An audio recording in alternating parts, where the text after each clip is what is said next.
what I'm talking about here. I'm not talking about the mathematical norm. I'm talking about something that we'd like for people to standardize across the spacefaring, space operating community that will help bring more safety, security, and sustainability to the environment. So amongst other things, what are things that we want to avoid when we send things in a space and act and do some activities in space and that sort of thing? For sure, and borrowing words from United Nations treaties and conventions, we want to avoid harmful interference. But that's not really clearly defined. It's loosely interpreted by many countries. And so I guess in general, we'd like to avoid the loss, disruption, or degradation of space services, activities, or capabilities. We'd like to be free to use space, unhindered way, but we want to be able to do so without harmfully interfering with others in this kind of, let's call it, for sure, near space is a commons of sorts. So, instead of out of many, one, we'll out of one, many. So one common environment, many competing needs. Safety stuff, we're talking about hazards that could cause loss, disruption, or degradation of these services and activities. From a security perspective, we want to minimize escalatory behaviors and the notion of threats. And from a sustainability perspective, in terms of like space environmental sustainability, what is the environmental impact of our actions? So anthropogenic environmental impacts, and can we come up with sustainability metrics that, if were put in place, could basically help prevent detrimental environmental impacts of space resource utilization. One of the things that I've talked about before is this idea of a carbon footprint analog, which I call a space traffic footprint, which basically could be loosely interpreted as the burden that any given object, dead or alive, poses on the safety and sustainability of other stuff. And I guess the case in point is, when I get into my vehicle and I back out of the driveway, I am now a burden to pedestrians and other drivers.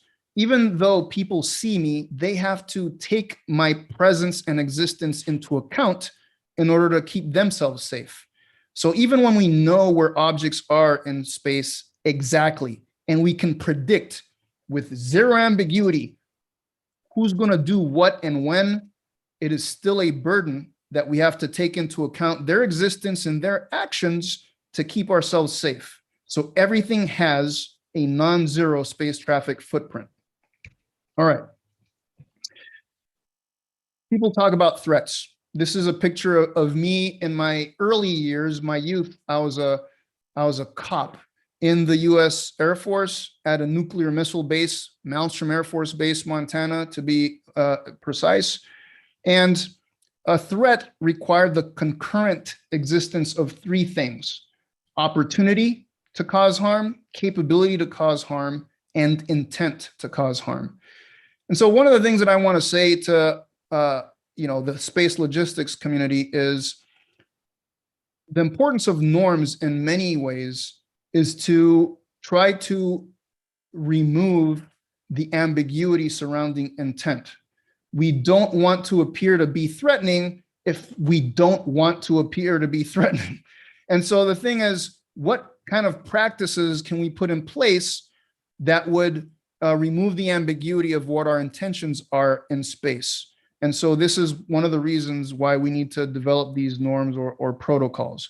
But as with many things in space, especially with on-orbit servicing and these sorts of things, many objects have the opportunity and capability to cause harm. And so I call those hazards. So hazards are things that have opportunity and capability for harmful interference, but don't have intent. Intent is the piece that converts the hazard to a threat. And many people, unfortunately, because it's ambiguous, they apply prejudice to the space traffic problem and just assume the worst out of people. That's the default action, is to assume the worst. And so everything's a threat. until proven otherwise. And that's going to lead us to very undesired consequences in using this domain. Let's see. Some things that we can do to help development and maintenance of multi-sourced information. I'm going to talk about data sharing here in a little bit. Being able to monitor, verify, and assess the behaviors and activities of each other and share that monitoring and assessment data. Coordinating and planning the use of that common resource, orbital space. Capacity building, which I'll talk about here in a little bit, how that fits in. And certainly at some point, enforcement of compliance. And I think that, states or countries have a responsibility to do that. So the assumed space object population that's trackable, we're talking over 26,000 objects ranging in size from cell phone to the space station and a few different orbital regimes, out of which about 3,500 are things that are working, providing some sort of service and capability, and everything else is garbage. So about 96% of all the stuff we track on orbit is garbage, and 4% are the things that work. And out of that 4%, SpaceX owns and operates a third of that at this point, just to put things in a context. So we track a lot of stuff, as I said, and this is just a plot of where some of those objects reside. But if there's time, maybe I'll show you the real thing kind of online. But basically, we got initial funding from the FAA, thanks to George and others when he was, working there, that basically had the forethought to try to develop a multi-sourced information platform that could harmonize disparate sources of information to try to quantify the who, what, when, where in orbital space. We have a number of people launching stuff in space over the next few years from different companies. These circles overlap a little bit, and so that means that they're sharing common orbital altitudes. And so that just underscores the need for coordination and planning, for sure, to manage those space logistics in a safe way. So what we need for that is we need awareness. What is the decision-making knowledge that allows us to achieve safety, security, and sustainability? And so we call that space domain awareness. On the bottom floor of this is just a space environment that is very dynamic and is hazardous to operation of these objects, and certainly motivates how these objects behave or move. We call that astrodynamics. And so how the orbital motion is driven by the space environment to a great extent for most of the stuff up there that's dead, that's not actively controlled. Some of these things pose hazards, as I said earlier, but at the same time, threats do exist. And so I don't mean to say there are no threats in space. Of course there are. We just want to be careful with applying prejudice to just assume automatically that something that we didn't expect is a threat. We want space domain awareness to provide transparency. What is it? Who does it belong to? What can it do? We want for it to provide predictability. Not only what's the relationship between the anthropogenic space object population at any given moment or over the next few hours or weeks, but in a given scenario, how are any two space actors going to behave? So, if there's some collision probability or some close proximity between Acme Incorporated and Das Vidania LLC, what are these two actors going to actually do? How will they behave? Will they contact each other? Are there cultural nuances and context that need to be taken into account? It's not a given that we actually can predict that. And so that's an issue. And then the last one is accountability. What is the body of evidence that we need to develop to basically be the checks and balances on each other, back to that idea of monitoring and assessment and verification? So one of the ways that I like to put this into context is with this sort of Johari window, and to borrow from then Secretary of Defense Donald Rumsfeld. So that is to say, there are things that we know, and there's things that we don't know. And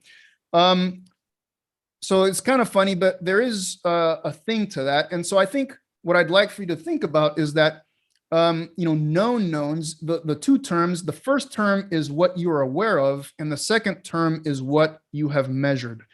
So one of the mantras that I have my students recite is, if you want to know something, you have to measure it. And if you want to understand something, you have to predict it. So measurements are the foundation.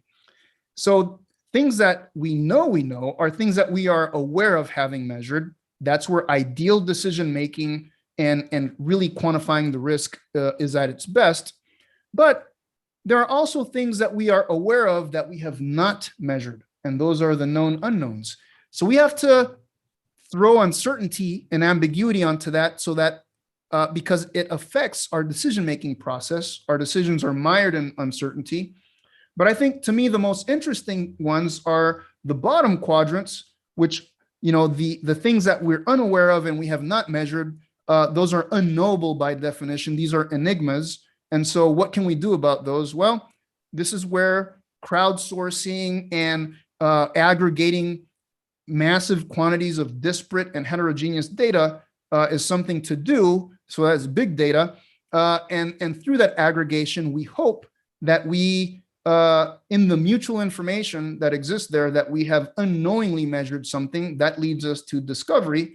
And then, by asking the right questions and discovering things that were otherwise hidden, then we can move the unknown knowns to things that we are aware of having measured.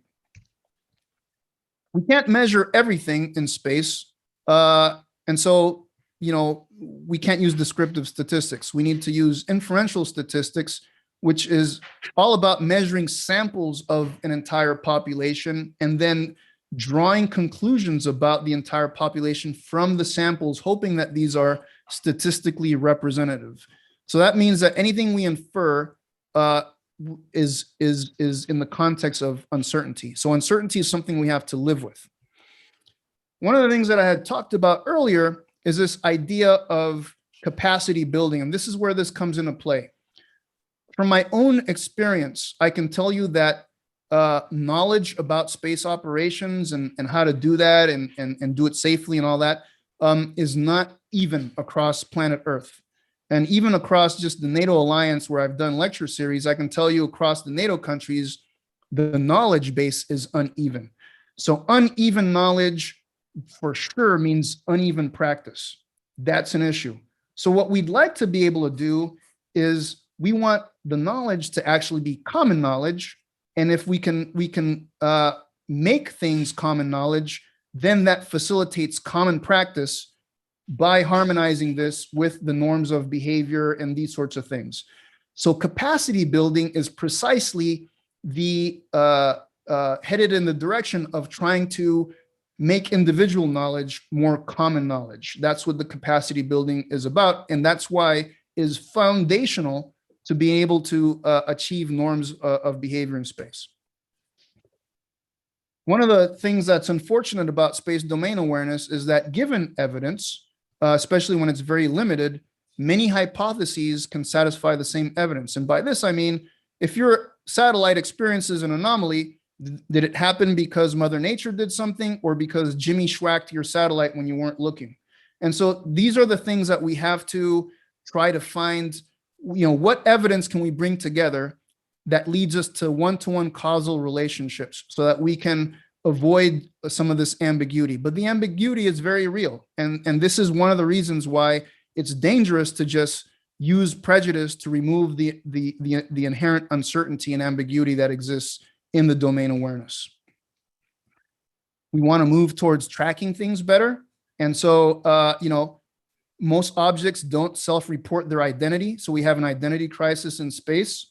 From a logistics perspective, any information that space operators can provide to the public square to help put a first and last name to all objects helps, because detecting is simply that. You're just detecting a dot. You don't know what it is, who it belongs to, what it can do. Tracking is detecting and identifying. And so we want to be able to do both, detect and identify. Said yet another way, if you have a bucket of detections over time and space, how do you reconcile the unique identities of those objects across those buckets? That is a non-trivial inverse problem to solve. Back to the, if you want to know what you have to measure it, starting from the far left, these are examples of things that we can measure. And so one of the questions is, given what we can measure, what combination of those measurements gives us insight into physical properties of these anthropogenic space objects, satellites, as it were? And then what combination of those physical properties gives us insight into functional operational properties? And moving further to the right, can we get to a classification or a taxonomy for these objects, and then unique space object identity? That's where we want to go. When we don't share information, this is what it leads to. I've been in rooms with vociferous and vehement arguments of two parties. They were talking about the same thing, but each one of them had data that revealed an aspect of something, but not something that was more comprehensive or holistic. So we have to share. We have to share data so we can jointly come up with a better picture of what's in space and how to better manage that resource. One of the interesting things provided by John Boyd in the late 80s with this idea of this OODA loop, which is observe, orient, decide, and act. And so observations by themselves are not that useful. And I can point to many examples of people that said, I have the best data in the world. I'm from Acme Incorporated and I can measure down to blah, blah, blah. And it's like, okay, turns out that it has a lot of systematic errors in it and it's not as good as you think because, well, you're the self-licking ice cream cone. So the thing is, we need to map all of these observations into a common kind of lingua franca. It's the orient part to make sure that the comparisons are apples to apples, as it were, to borrow this cliche kind of thing. And then once it's in a consistent, harmonized framework, then it can be exposed to different applications so that it can facilitate, desired decisions and actions. One of the things that we use to help us in this endeavor are ontologies or schema, where we semantically describe the domain, and then we can incorporate this into a computational framework. And this is a way to ingest and link these disparate heterogeneous data sources. Again, thanks to the seedling of the FAA and helping develop Astrograph, we have a 3-tiered system. And it's on the far right, you see these 3 layers, a bottom floor, a mezzanine, and the penthouse. The bottom floor are just raw sources of information. These can be space environmental information. It could be stuff from the US Department of Defense. It could be Acme Incorporated providing data or information about their objects. The point is that we can get this, both physics-based and human-based source of information. That's the landing zone. Then we develop interpreters that can pull the salient information from each one of those sources and map that into the mezzanine layer. That is the logosphere. That's the most important part of this. And so the middle part of this graph shows you an example of the semantic relationship in the graph where the nodes are entities and the edges or lines are relationships between these things. Then that exposes it to the penthouse, which is the apps layer. And this is where people can query. And basically, we've set this up to be like a digital library, a curated set of information that policy people and scientists can both query and get utility out of it. It's a consistent, harmonized set of information. Then we can use, clustering algorithms and that sort of thing to try. Remember, I talked about the unknown unknowns. So by linking these disparate sources of information and asking interesting questions of that aggregated data set, can we find patterns and similarities across these depending on the sort of inquiry that we have? How inconsistent are things? Well, if you went to the Department of Defense and asked for the public truth and going on in space, you might see this is the Waze space traffic map, for instance. But if you ask the Russians, that might be what you see. What is that Sesame Street song? One of these things is not like the other, right? So one of those deals. So it just underscores the importance of sharing information, because who do you believe? And even when it comes to a single object, Here's like flock 1C10. We have 4 different opinions. These things are separated from each other by, hundreds of meters, which you might not think as much. But when it comes to a collision probability, it could be, the difference between the thing's really going to hit, and you shouldn't really worry about it. So we need to find a way to aggregate the data and somehow achieve some consensus. We've been asked to monitor some of these behaviors. So we've looked at compliance of, people disposing their objects, let's say at GEO. So we have a use case that we developed there. And we also looked at the United Nations Office of Outer Space Affairs, and how are people actually registering, implementing and adopting the Convention on Space Object Registry.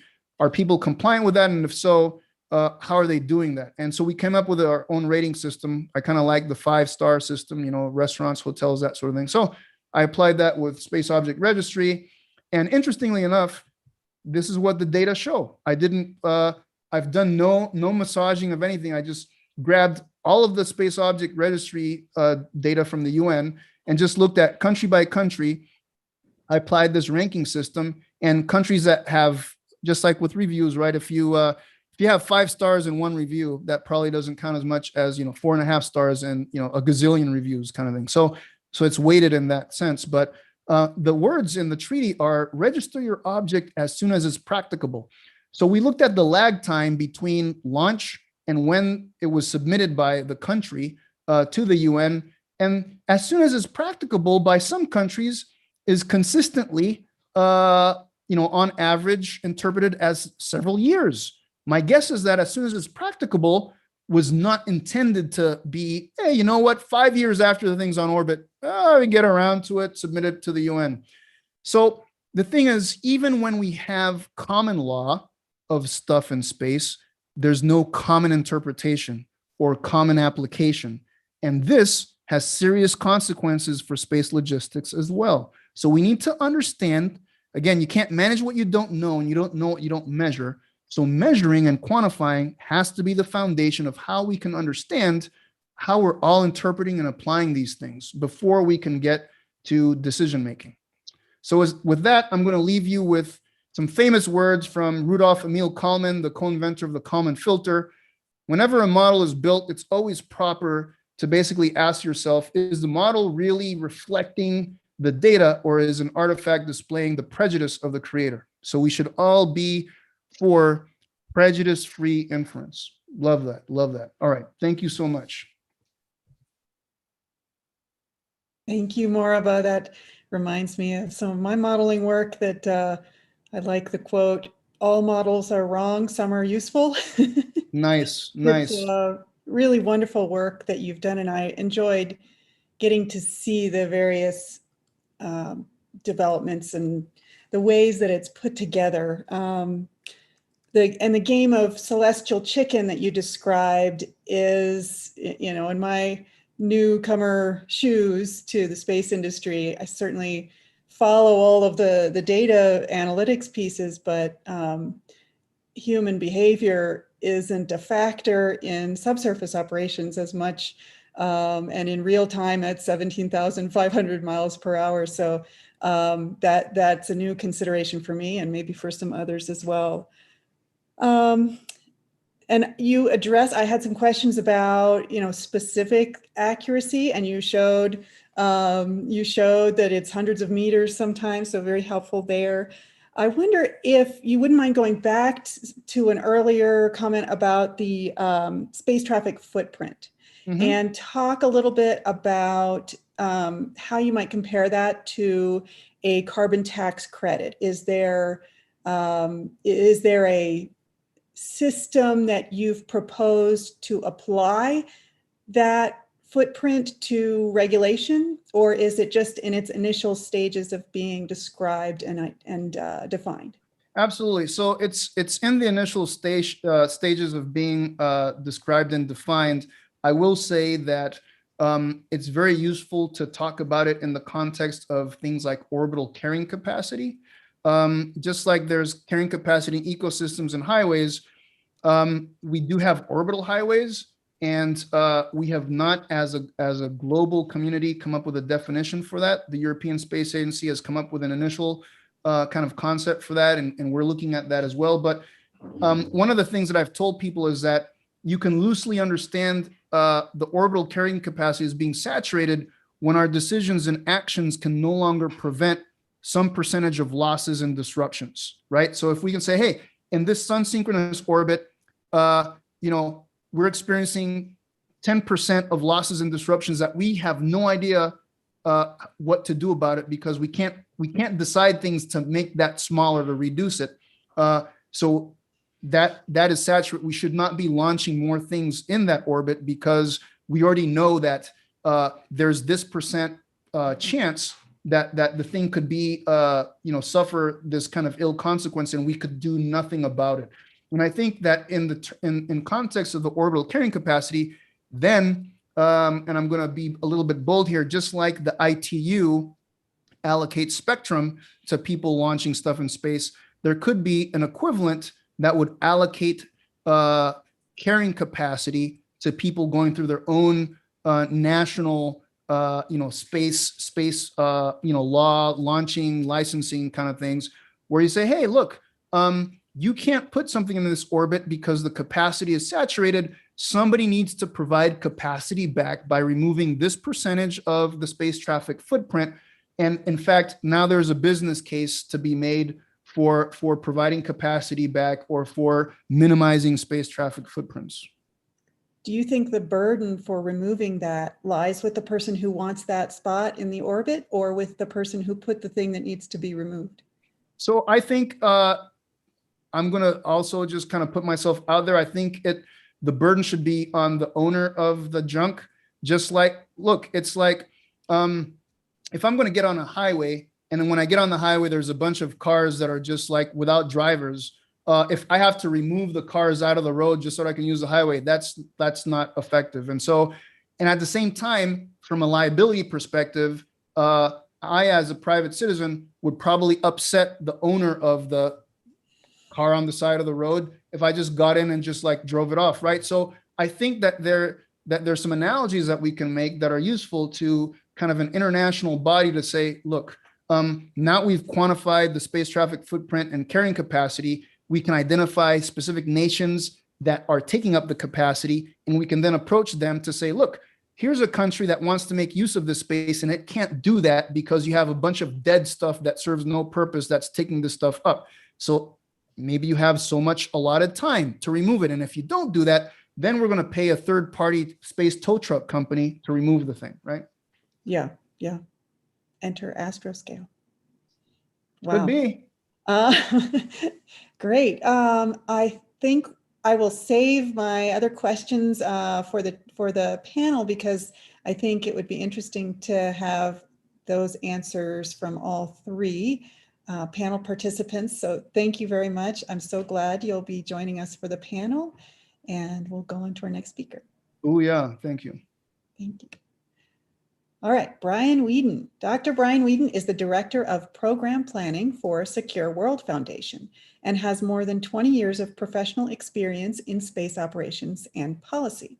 Dr. Whedon directs strategic planning for future year projects to meet the Foundation's goals and objectives, and conducts research on space sustainability issues.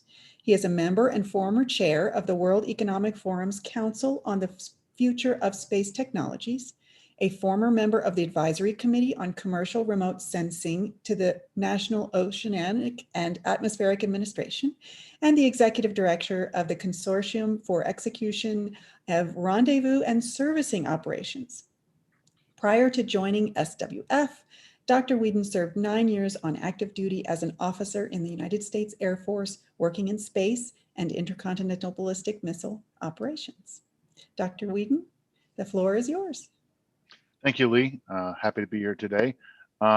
And also happy to say I think our three sort of different takes on this have been able to work out a little bit here. So George led off this block talking about sort of the process in the US that on the space traffic management, how this all got started and a lot of the interagency work. And then, Marie just gave a great overview, as it always does, on sort of the data challenges in doing this. I'm going to touch on some of both of those, but I'm going to focus most of my remarks on the international piece, which is sort of the other aspect of this that we haven't really touched on so far. It's really important. So my subline here is this is really complicated. This whole subject, there is not going to be one easy answer. There's just so many different moving pieces here. You've got the legal issues, the policy issues, the technical issues, the economic issues. There's stuff at the internet, at the national level, stuff at the international level, private sector. It's just a hugely complicated issue, which is part of the reason why it's taking such a long time to kind of get progress on it, much to, you know, my frustration and, you know, George and others, we've all sort of expressed our frustration with how long it's taken. So I'm going to start here just to recap. One of the big things that has changed, and this is a significant change just the last couple of years, is the number of commercial payloads that are being launched in there. Sorry, payloads in general, but commercial payloads especially being launched into space. This is a chart from the European Space Agency. They put out an annual state of the space environment report that sort of documents what's up there. And this is a huge change. And this is just sort of year one of what we expect to be a continuing accelerating trend over the next decade plus. And what's driving that are small satellites. And this is a chart from a report done by Bright Space and Technology. They do a lot of really interesting analytics on the commercial space world, and in particular, sort of the rise of the small satellite world. So you can see here, sort of the things less than 600 kilograms are what are driving this change. But in particular, mega constellations, right? The sort of the colloquial term for these large constellations that serve satellite internet. This shows the current constellation for Starlink that's on orbit. I think we're up to 1,600, 1,700 satellites, something like that. You can see some really interesting features. You can see they're all their inclination is shaped so they're all focusing over the more populated areas of the Earth and not really offering service over the equators just yet. You can see some close lines in here, which are so they're more recently deployed strings that haven't yet spaced themselves out in their particular orbits. This is what's driving it. And this snapshot is just the initial part, like phase, I think is 1.5 of 5 of the first part of Starlink. So you're looking at, like I said, roughly 700 satellites out of proposed upwards of 100,000 satellites between multiple different countries, multiple different companies. So let's say maybe half of those make it to market, 50,000. That's just a massive, massive change in the number of satellites. So there's not only an issue of are they going to collide with each other physically? There's also radio frequency spectrum interference issue between themselves, with other satellites and the terrestrial services. There's a light pollution angle to this that we're really just starting to even think about, and back to what George was talking about, all of that sort of hinges on who is authorizing, who is overseeing, who is managing these from a Article 6 oversight perspective, as well as sort of avoiding collisions. That's sort of the challenge here. And these are just a snapshot of some ones that are planned. So we got OneWeb that is out of the UK. They're looking at initial 6,000 plus maybe another 48,000. Starlink is well on their way to deploying their first 4,400, and then they've got plans for 30,000. Kuiper, which is backed by Amazon, also in the US, 3,300. Lightspeed, which is being done by Telesat in Canada, they're looking at 300. And just in the last couple of weeks, the Chinese government has officially approved another satellite constellation of roughly 13,000 satellites that'll be built by a couple of their big state-owned enterprises. So all of this is what's coming down the pipeline. Oh, by the way, sorry, just in the last week, the European Union said, oh, we need to get in here too. And they want to develop some sort of large constellation of their own to get out there. So just to recap sort of a little bit what George said, and a little bit what Mariba said, when we talk about space traffic management, we're talking about the airspace interface. So how do we minimize the impact of all these space launches on aircraft operations, so we don't have aircraft and spacecraft running into each other, and then cooperating spacecraft and aircraft in some cases on the same facility, things like suborbital tourism, air launch spacelift. Then there's the orbital congestion piece, which is preventing collisions between objects, managing the congested altitudes, that footprint, and the carrying capacity, as Mariva talked about, and probably, how do we, close approaches to crewed objects like space stations and maybe in the future hotels. How do we manage that? And then there's this third piece, which is the oversight of all the private sector commercial stuff. Our Article 6 of the Outer Space Treaty, each country is responsible for authorization and continuing supervision. What does that mean? How does that flow down to the regulation, licensing, and the actual monitoring? So roughly, these are the three big parts of space traffic management. I know George started talking about a definition. I want to go back to the minute to talk about it, because this has emerged as sort of one of the sticking points in the international discussions. Back when this all sort of first started, several years ago, the debate that one of the terms being thrown about in the US government was actually space traffic control. We have air traffic control, why not space traffic control? And turns out there's a lot of good reasons. One, as both George and Mia pointed out, 95+% of the space objects are not under any control whatsoever and will never be under any control whatsoever. So this notion that we can control things is a little bit over the top. So the US government then settled on this term space traffic management, which is meant to be sort of a little bit softer way to think about that. We're sort of managing things. We're sort of making sure things are going on. But in the last year and a half or so, that itself has gotten some pushback within the international community. There was actually a International Organization for Standards, ISO, the working group that focuses on space operations. There was the U.S. floated developing an ISO standard on space traffic management, and one of the big pushbacks from several of the European countries was that management is even itself is too strong, because the things that are being talked about, we're not actively managing. They're sort of more of passive things. So that floated the idea of space traffic coordination. Maybe what we're really talking about here is, I've got stuff on space, you've got stuff on space. We're going to pick up the phone, and we're going to talk to each other and coordinate it out. And somebody actually floated a space traffic coordination and management as sort of a way to bridge this whole thing and come up with a compromise. Ultimately, within the ISO, that hasn't flown yet. There were several countries that voted against starting up work on a new standard. But just to highlight that, even though space traffic management has become a sort of the colloquial term we use, there is still debate in the community over what's actually going to happen here. And one of the just point in mind, going back to the air traffic control analogy, we often try to analogize space to air traffic. There's a lot of big differences here. First, space happens at much higher velocities. The typical close approach in LEO is in excess of 10 kilometers a second. And so if you have sort of, from the air traffic world, you would have some like visual flight rules. That's just not going to work. A, most spacecraft don't have people on board, and B, they're going to interact in a way that is just moving at speeds and distances beyond what humans can react to.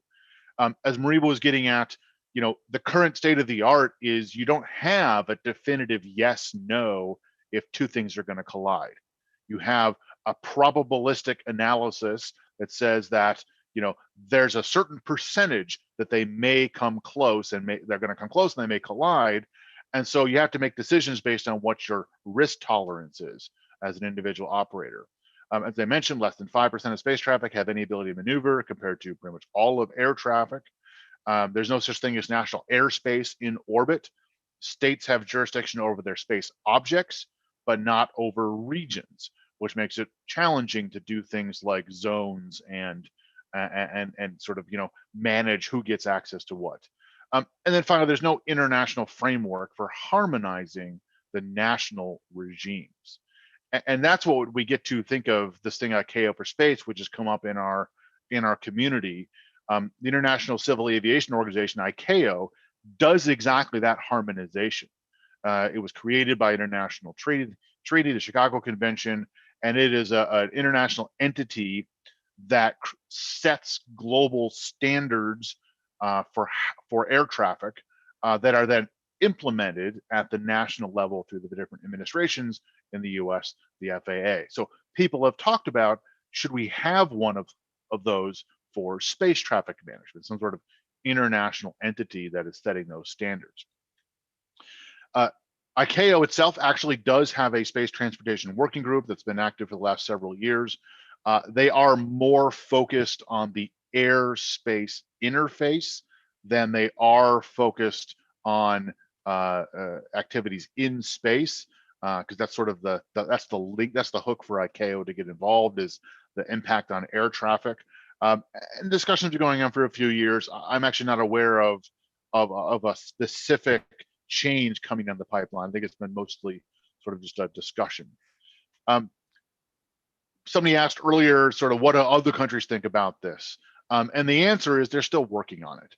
For most countries, this is a very new topic, and they're just starting to sort of get their hands around it. And I'm going to spend the next few slides talking a bit about the Europeans' perspective on this, because of sort of the rest of the world, they've probably put the most thought into space traffic management. As we're going to see, they're still working on it. And I'll say that, you know, the Europe's focus on space traffic management really got underway in 2019, and it was in response to the public announcement and signing of Space Policy Directive 3 in 2018 that George highlighted. Unfortunately, a lot of the European stance on this has been, I would say, fairly hostile or combative for what the U.S. approach. I think they see the U.S., you know, national regime first as sort of antithetical to what they would prefer. A lot of the European scholars have talked about a multilateral first approach. So start with that thing that looks like an ICAO for space that's going to set global standards and work downwards from there. Whereas Space Policy Directive 3 was more of a bottom up. It's a sort of a national first. We do the national regime first and go from there.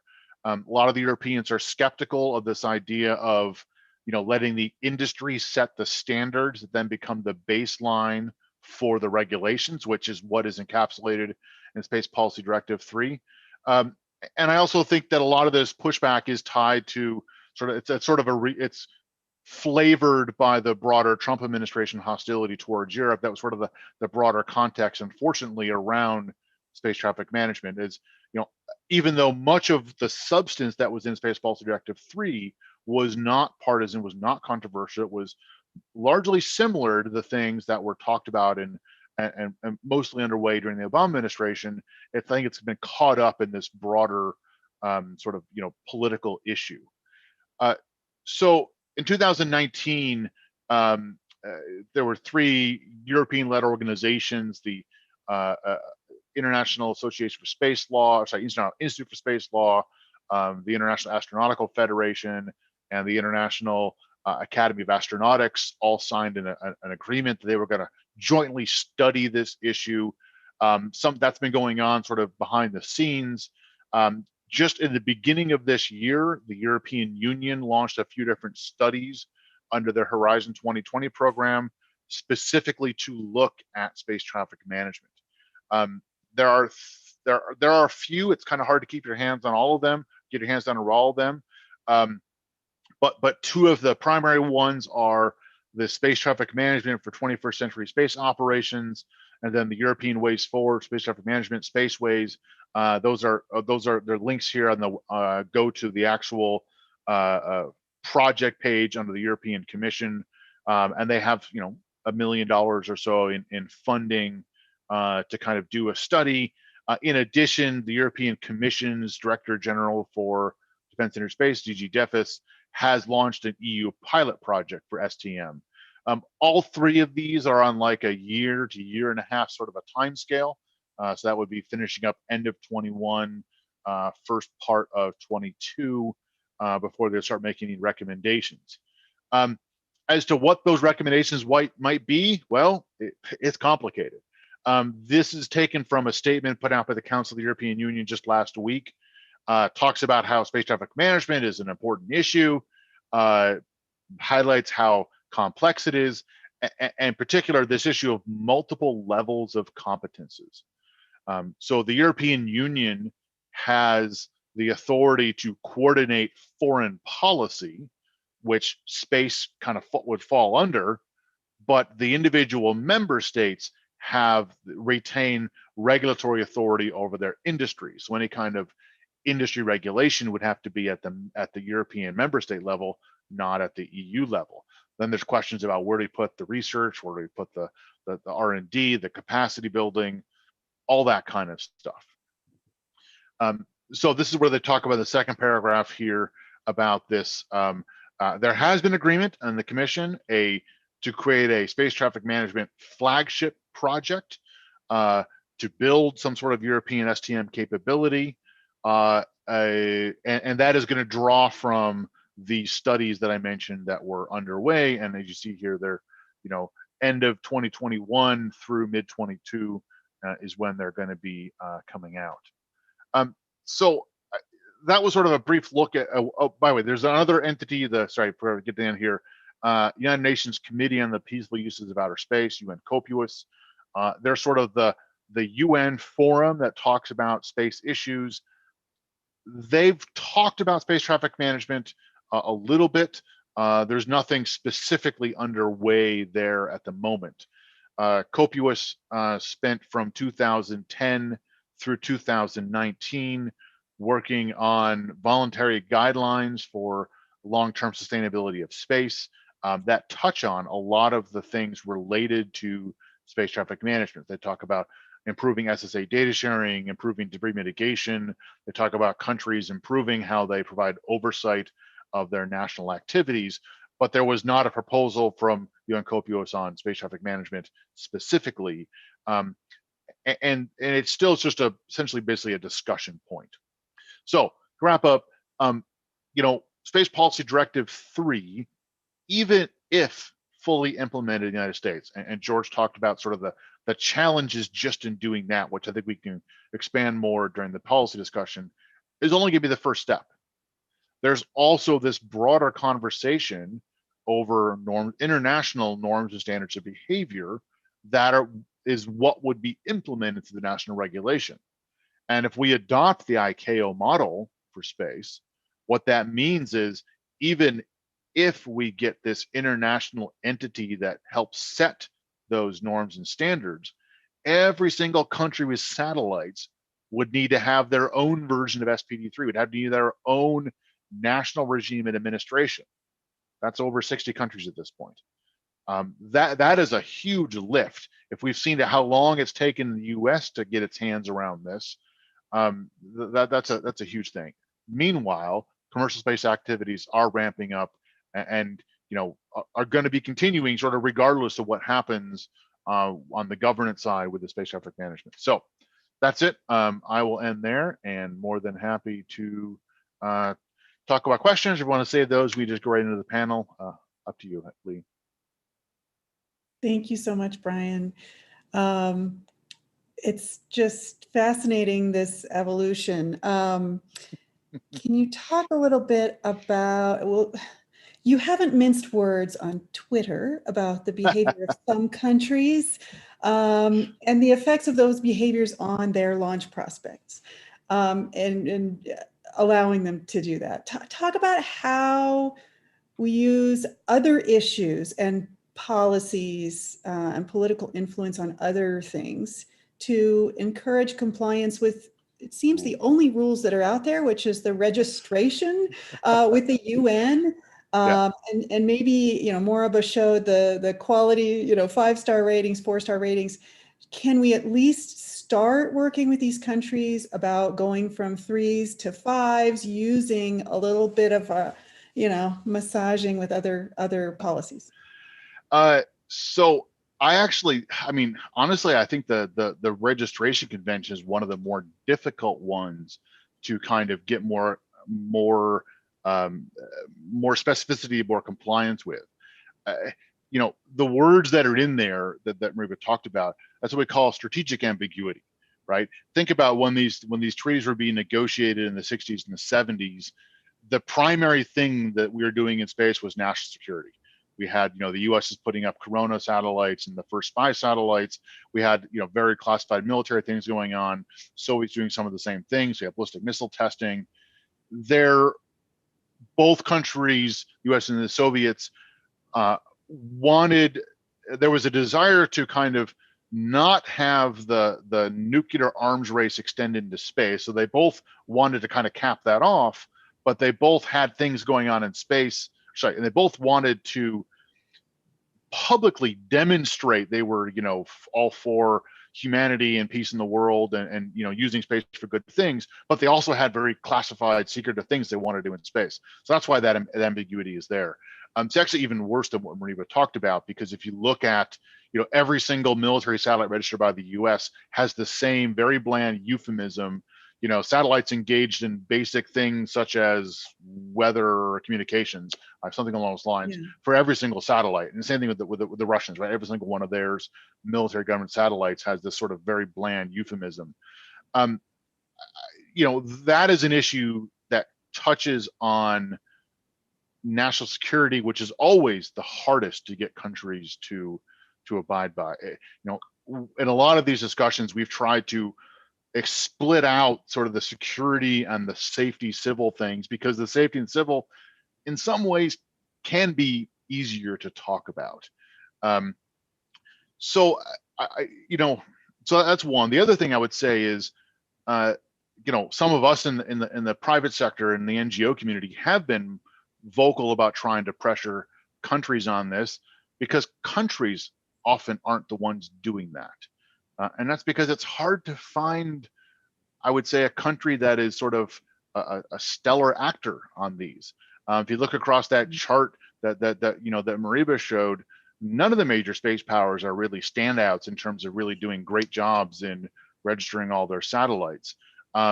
If you look at the numbers being put out by the European Space Agency on who's complying with these debris mitigation regulations, like the 25-year guideline, there's no country really stands out as doing a great job out of all of them. The best ones are basically the commercial operators in the geostationary belt are the ones doing the best job there, because they have the most incentive not to screw up the orbit that they're currently making $100 billion in revenue a year from. So that's part of why this is tricky, is getting countries to kind of back things up and actually take action is challenging, mainly because of the national security issues. Yeah, I feel like it eventually, if things stall out with countries, because either reticence to push policies that would disadvantage each individual country in some way, there's a disincentive to succeed at that. At forming, deciding the FAA is going to do it, and forming and protecting them from lawsuits. There's a disincentive from making that happen, from a DoD perspective, I guess. And so it becomes pressure from commercial companies in a way that really pushes that. It can, yeah. And we've seen some of that, right? So there's something called the Space Safety Coalition, which is a group of 40 or so organizations, and mine is one of those, but most of them are satellite operators, commercial satellite operators, who have all come together and put together a list of practices that go beyond the bare minimums that the governments require them to comply by. And they've said, we will voluntarily abide by these. So there has been some of that pressure and some of that industry leadership. But they have their own sort of areas where they're reluctant to commit, right? You then look at what's been going on. The FCC for the last 2+ years has been running a public comment period debating what the debris mitigation requirements should be for these large constellations, right? Are we going to treat Starlink just like Intelsat, just like everybody else? Or are they special, and do they require some special requirements? If you look through the industry filings in those, over the last 2+ years, there's a lot of pushback from companies over making any of this mandatory and having any sort of additional requirements. So that's sort of what's challenging. It's easy for me working for an NGO to put out there and say this, do the right thing. It's a little bit harder to say that when you're talking about your bottom line or you're talking about national security. Yeah, that makes a lot of sense. I also wanted to go back briefly to one of your early points about the definition of and terminology for space traffic management. And, you pointed out a lot of reasons why maybe different words could be chosen. And, even the word traffic, I think, seems to connotate that each individual item has agency of some kind and autonomous ability to respond and move. And that's not the case. Can you talk about that for just a minute? Well, I would just say, this is like the debates over definition terminology go back at least 20 years, if not longer than that. I think George might remember there's a Czech scholar who, probably in the 70s talked about this issue and sort of coined some initial terms. For me, it's sort of like cyber, right? I think all the experts and scholars agree cyber is like a terrible word, but it's become the term we use to talk about all of that. Yeah. And at some point, the wonks like me just got to give up sort of this argument over definition, just say, fine, just go with what's out there, because that's sort of the accepted term and everyone knows kind of what we mean. We say the word cyber. To me, I think I'm sort of in the same position on space traffic management. To me, that's the thing that has become the term of art in the community. I got a thumb up from George. Become the term of art. It's sort of what's permeated the political space and even the public space to some extent. And so while we can continue to argue and debate over, well, is it control, is it coordination, is it something else, I think we just go with it, right? Because all the time we spend arguing over the definitions is time not spent actually implementing it and making progress. And I suspect a fair bit of the European pushback on the terminology has more to do with politics than the actual term itself, which, that's something that's just unavoidable in some cases. Yeah, I completely agree. Once you have a term in place, ousting it in favor of another just takes ink that you could otherwise be using for policy and advancement of good answers to the problems. Yeah. Well, let's see. I think it is just about time for us to now jump back into our panel. Moriba's just logging back on. Thank you for jumping back on, Moriba. George and Brian, we're all going to be in a discussion together. So I thought I would start with cheerfully the worst case scenario, right? So does Astragraph or the individual countries programs that are equivalent to Astragraph in their own attempts to characterize what's out there, do they create ongoing predictions of the likelihood of Kessler syndrome? And if so, how do those change over time? Well, I can tell you what, based on the best of my knowledge. So I know that at least on behalf of the European Space Agency and probably to some extent, NASA, and maybe even with help on the US side with the Aerospace Corporation, they're always updating their predictions and that sort of stuff based on their models. The interesting thing is that the numbers between the three of them don't agree, even statistically. So so that's a concern. And I also have to say that for the record, I'm not a believer in the Kessler syndrome. So talk about that for just a minute, but unless Brian wants to jump in, I'm curious to hear. Well, I think what Marie was getting at is the Kessler syndrome, as originally discussed by Don and his co-author Burton Kerr-Palais, is different than what's become into the popular rhetoric, right? Yeah. So what they talked about was that eventually we're going to have enough stuff on orbit that the debris on debris collisions will create more debris than what gets cleaned out by the normal atmospheric thing. We're already kind of seeing that happen, right? That's sort of the increase in the catalog that we saw earlier. I think what's come into the popular notion is this issue that it's a runaway effect, almost like a nuclear chain reaction, which is not the case. For one, I often liken the word of climate change in that this thing, the Kestrel syndrome, happens on the order of decades or longer in terms of the time scale of what we see its effects. It's not like in the movie Gravity that George mentioned earlier, where one thing is going to accidentally set off this chain reaction that all of a sudden everything's gone, right? That's not what's going to happen. I just dropped a paper into the chat from the European Space Debris Conference from a couple months ago.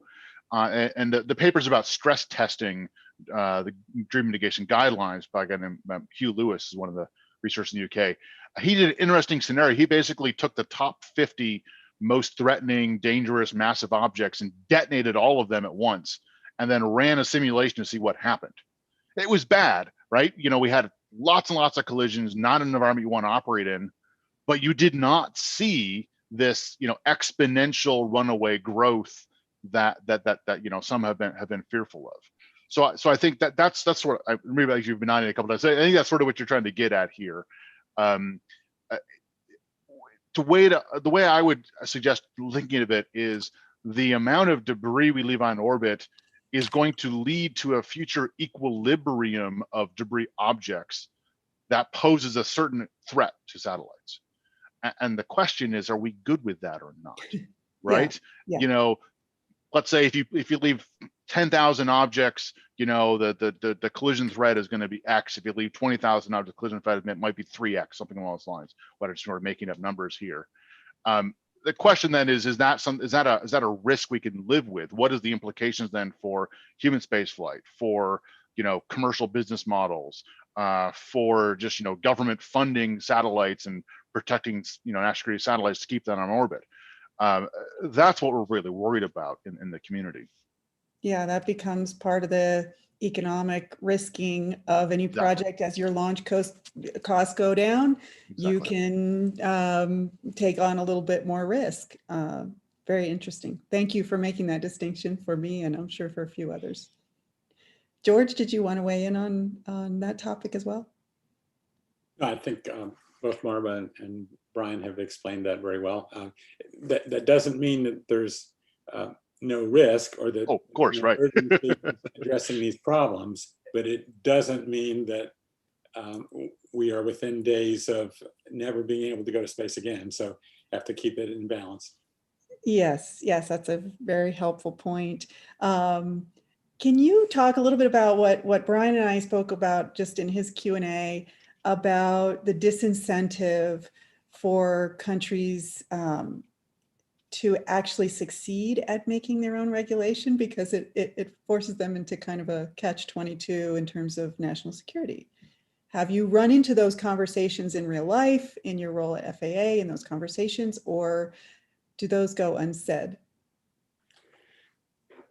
So when I was at the FAA, I often found myself in a position that the FAA was looked up to, and the United States was looked up to in terms of its regulatory frameworks for handling things like commercial space and launch safety and so forth. And that was a good thing. And that led to many requests for workshops, tutorials, meetings. How did you guys do this? Because we want to have our own space law. And they didn't want to start with a blank sheet. Now, here's what we did well, here's where we're still struggling. Here's where we probably didn't get it right first, but here's what we can advise you. And we were always happy to do that. And I think that is a common and very good way for our relationships to be with our international partnerships. Individual administrations or individuals may want to head in different directions at different times, but certainly this is the kind of issue that absolutely has to be based on transparency, collaboration, trust, and so forth. And so the question is, what's the best way to do that? And having an ICAO for space, wonderful idea. Yeah. Who's going to pay for it? Who's going to do it? What is the technical basis for all that? my attitude when questioned about that in the past has always been, we love international collaboration. We want to do it. We want to be open. But because that is so hard and it's going to take so long, let's see if the US can get its act together first, and then we're happy to share and then to invite in partners from the whole world to do that. So not trying to be on top, not trying to be in charge and direct people, but rather let's figure out we can do it for the US, because we're going to have to do that anyway, even if there is an ICAO for space.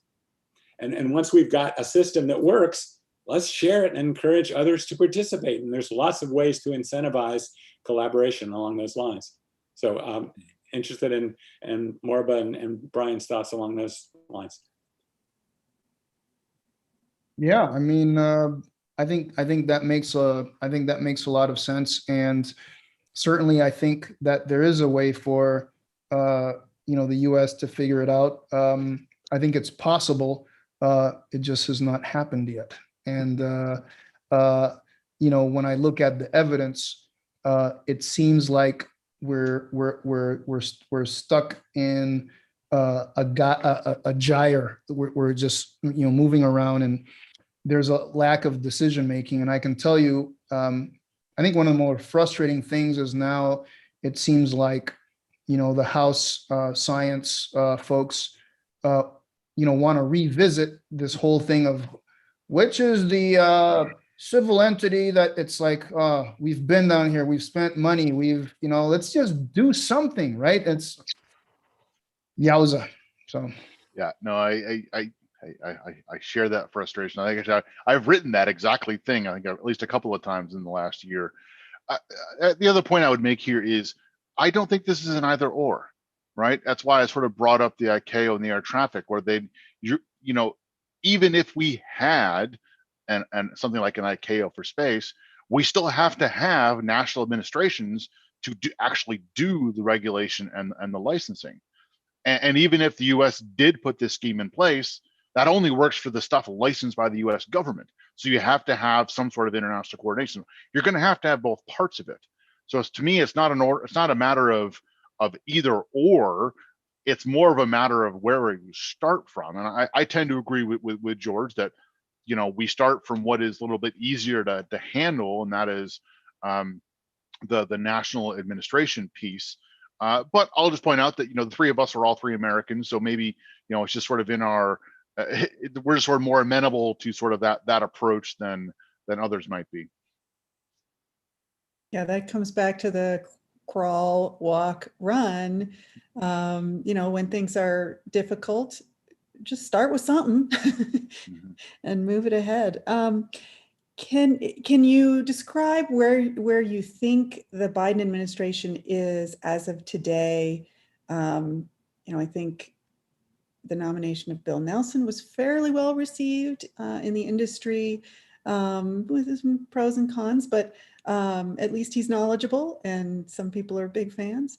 So curious where you think they are on these various policies and their knowledge of where things are headed and what needs to be done. The starting point is, Administrator Nelson is, essentially the only appointee so far in the space policy world. And so it's sort of hard to get your hands around what their position is. They don't really have anything out there.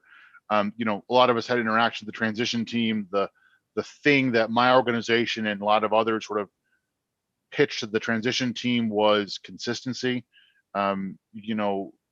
A lot of the substance of the things the Trump administration did on space policy was good and was in line with things that started during the Obama administration. And so, don't be making huge changes just because it happened to come from the Trump administration.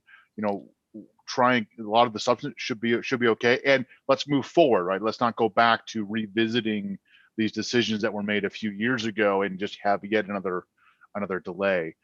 I wrote recently about this issue in the context of one of the concerning parts, though, is the Office of Space Commerce, which of course is sort of the centerpiece for this, as established by the Trump administration. has had sort of an exodus of a lot of the people that were involved in the space traffic management issue. Kevin O'Connell was the only appointee there as the director. Of course, he had to leave. He was not held over, but a lot of the other experts have since left the office as well. I think that's very concerning for myself and others. That's not a policy decision by the Biden administration. It's just sort of part of the transition. But some of us are also concerned that in the absence of active political involvement, sort of the traditional organizational behavior is going to reassert itself, and it's going to go back to, well, no, it just looks at remote sensing licensing and not this broader vision that was espoused for space commerce. And really that goes back to Congress, because Congress, despite our pleas for something like a bureau, did not do that. Right? They did not pull off-space commerce out of NOAA. It is still down inside of NOAA, and that presents organizational challenges in terms of creating a different culture, creating sort of a different vision, and really instilling that in the organization. Yeah, thank you, Moraba. I think you wanted to weigh in on that as well. Well, I was just going to say, look, Space Policy Directive 3 has been out there since June 18th of 2018. I think it makes a lot of sense. I think pretty much anybody in the space community will agree that it's something that makes sense. So it's like, just do that. Like this whole idea of like the Etch-a-Sketch model of, SSA STM doesn't make sense. Oh, new administration, let's shake it up and let's just like see what we can make up all over again. No, SPD 3 makes sense. There are other things that have been put out there that make sense. I think one of the biggest thing that saddens me, and before I even became an academic and I was part of the Air Force Research Lab, is the blatant disregard of the importance of scientific investment in space situational awareness and space traffic management. The fact that people think, just companies can figure it out. No, there's a lot of science that needs to be done. There's a lot of hand waviness that I've seen companies put out there. There's a lot of junk and complete and utter nonsense that many companies have put out there.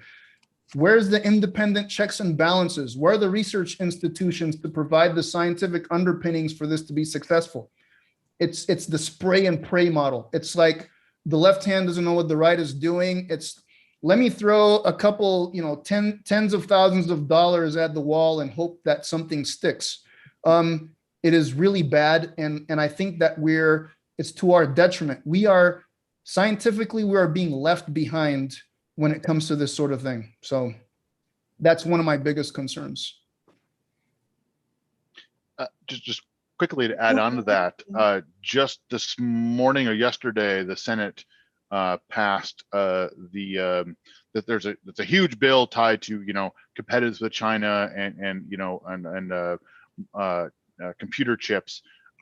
Buried in there is a Space Act. There's a NASA authorization, and then the Space Act. Part of the Space Act, is my understanding, includes funding for these space civil SSA centers of excellence that would be housed at universities or NGOs to do some of the work that Mariba just talked about, right? But is that law now, or is it just? So as I understood, just passed the Senate today. So okay. It still has to go through the House and go through the rest of the process. And it is just an authorization bill. It's not actually an appropriations bill. So, there's a whole other piece, but it's a couple steps further than it was 6 months ago. Sure. So just another go ahead. Perspective on all this. Frankly, I think this may be a little bit like the challenges associated with the formation of the Space Force. Yeah. In that right now, there is no office that worries about this. There's nobody, there's lots of people that do little things. NASA does great things and DOD does things and FAA does things, but it's nobody's job to look at the big picture and make sure we've got research, we've got agreements, we've got operational procedures, we've got investment. And so we're seeing the results of that. So although change is hard and it's maybe easy to, well, let's just keep going in the same direction. If there is a way to have a step change that would institutionalize some of that thinking, I think that would be worth it. So Yeah, yeah. Marva, can you go into a little more detail about the costs of having bad science driving policy in this specific instance? Yeah, I mean, look, right now, the greatest source of information into stuff in space is the Department of Defense. And unequivocally, they model every single object like a cannonball. You know what I'm saying? It's Really? like make the horse The look like a little solar sphere kind of panels? thing. Yeah, please. And the thing is, that just does not support space traffic management needs. We don't even have a classification scheme or a taxonomy for the types of objects. Right now, a CubeSat is as spherical as a rocket body, is as spherical. It's like, that doesn't make sense. You know, we don't treat oil tankers on the ocean the same as we do kayaks. We don't treat Vespa scooters the same way as we do semis. So why should we treat CubeSats the same as, you know, Long March 5B rocket bodies and stuff? Like, that's a problem. And there needs to be some science that underwrites and underpins this sort of thing, you know, and it's like, it's just very scary. And when you go to, and I'm probably going to pay a price for saying this, but, you know, so be it. I've never been known to be the fly on the wall. When you go to places like the National Science Foundation and that sort of stuff, SSA is somebody else's problem. Oh, that's too applied. It doesn't fit within a single discipline. No kidding. It's transdisciplinary. You know what I'm saying? So because it doesn't fit nicely within astrophysics or within material science, everybody says, well, I can't solve that whole thing. You know, so there's back to what George said. It's nobody, that's no entity single problem. And so science is suffering as a consequence of that. And that's why you started your transdisciplinary program. Absolutely. Yeah. Wonderful. And because the science is suffering, it is difficult we don't have that scientific knowledge base to then sort of leverage for the policy discussions and the actual implementation. Yeah. Yeah. What about, we've talked a lot about policy. What about enforcement? Is that another disincentive to make policy, is that we don't believe we can or maybe should enforce it? How does that come into play in this discussion? So let me start with a few comments. When I was at the FAA, the Office of Commercial Space Transportation had a very unusual twofold mission by Congress. First, to ensure public safety during commercial launch and reentries, but also to encourage, facilitate, and promote commercial space transportation. And that drove a lot of people crazy. That's a conflict of interest. No, it isn't. No, it isn't. We want to have safety, but you don't want to just sit back there and say, no, you can't launch. That is not the right answer. Right.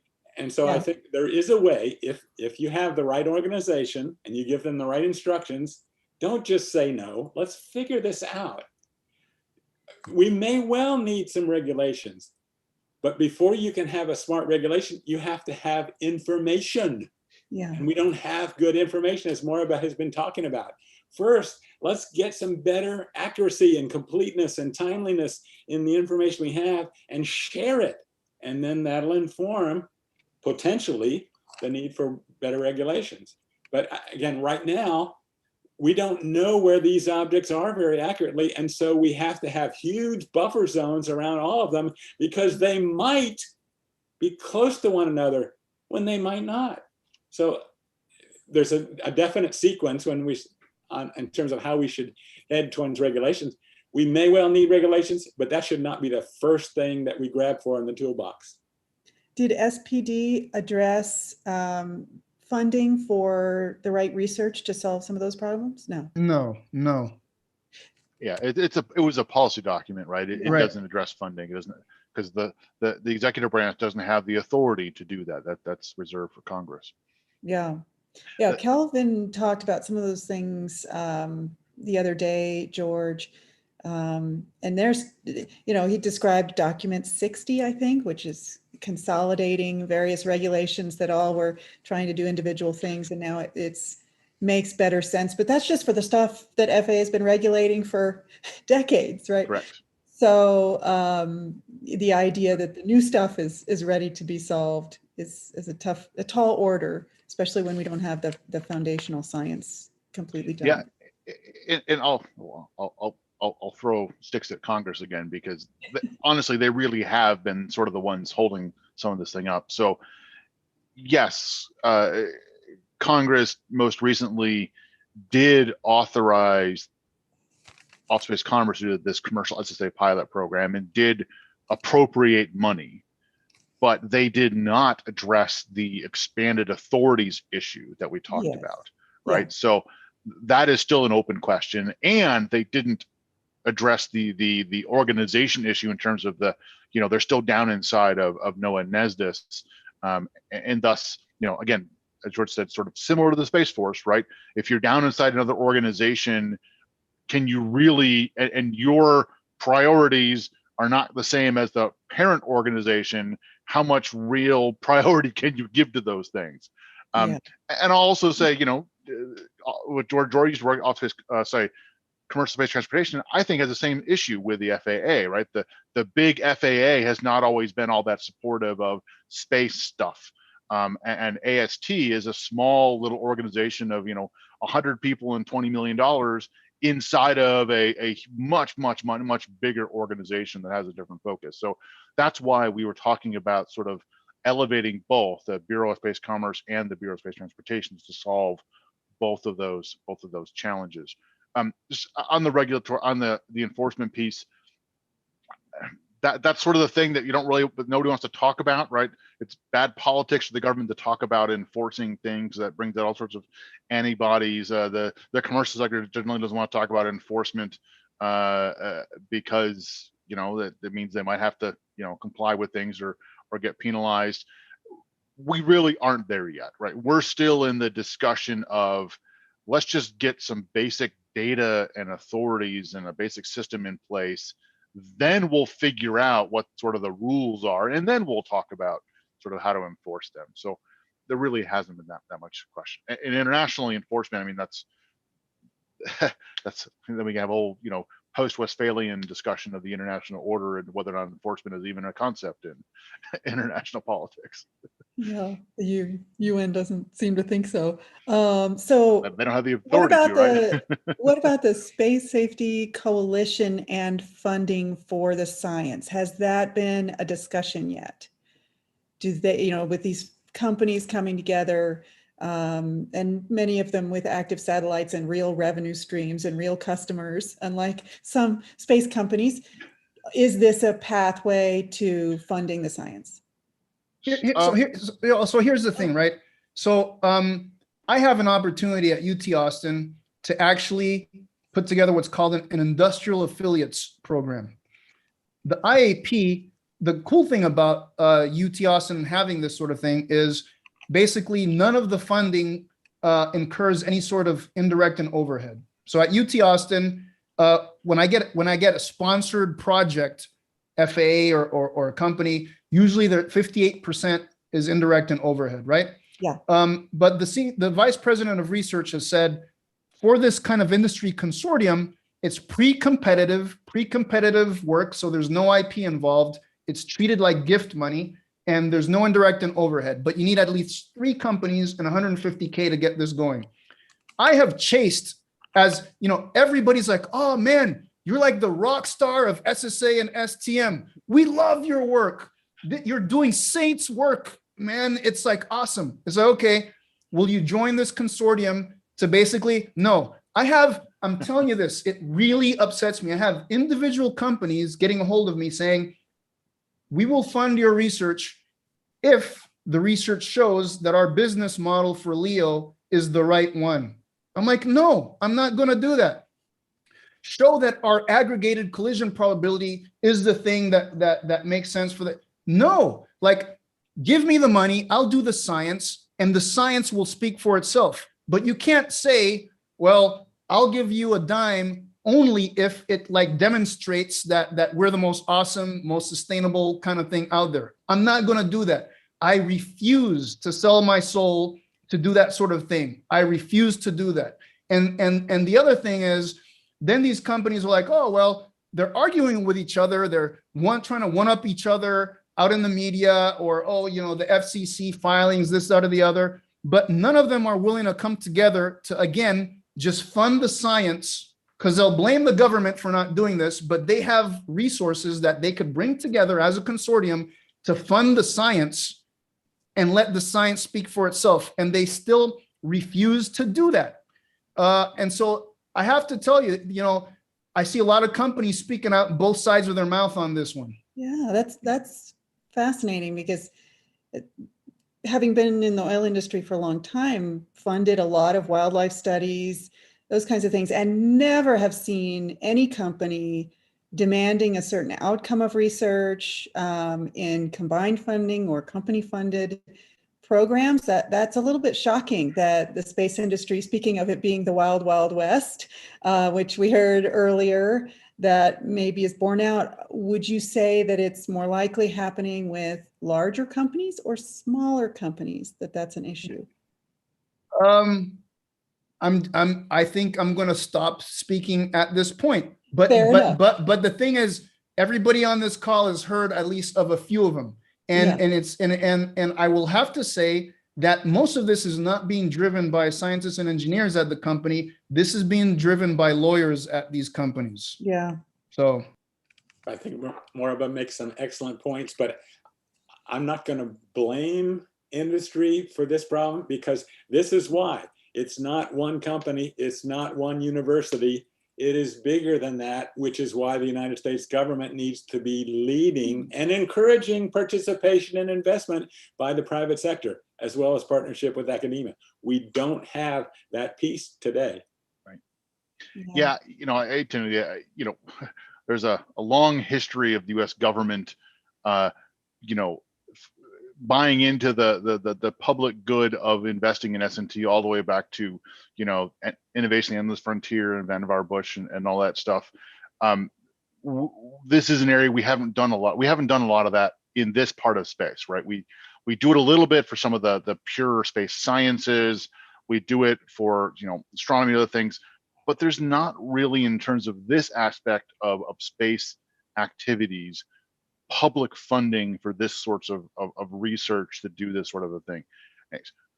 That's partly sort of part of the maturity of the space sector, right? We're just starting to now sort of get into some of these challenges. But I tend to be, as much as I would like the private sector to kind of step up there, I wouldn't expect them to do that, because it's not directly related to their business model in most cases, right? And even though space world has made a lot of leaps in terms of the business world, it's still a pretty small sector, right? The entire space sector is like half of Walmart, or half of any other number of really big firms out there, let alone what Apple pulls in a given year. Yeah. Well, for a final question, just a brief answer. Some of you have made real inroads with the general public about this issue. George, you talked about gravity. Moraba, you're giving talks to much larger audiences. You're hitting 2 million views on some of your video material. Talk about the role of the general public. Is it beneficial to continue to educate them on this problem, or does it remove some of the inspiration of space to feel disheartened about our ecological impacts? Or is it beneficial to build constituencies to ensure that we do generate policies going forward? What's your idea about the general public? I think the general public needs to be enrolled in the vision. They need to understand how people are using the sky, and that there are consequences to them, even if the consequence is nothing more than seeing more dots go by at night and that sort of thing.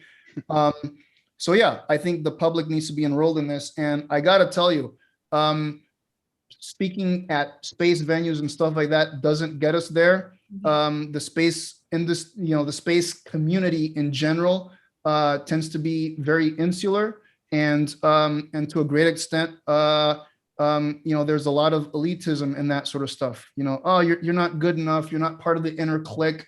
You go to the space conferences, it's very cliquey. Oh, there's a special meeting and you're not invited, and only this separate circle, and we still treat each other this way.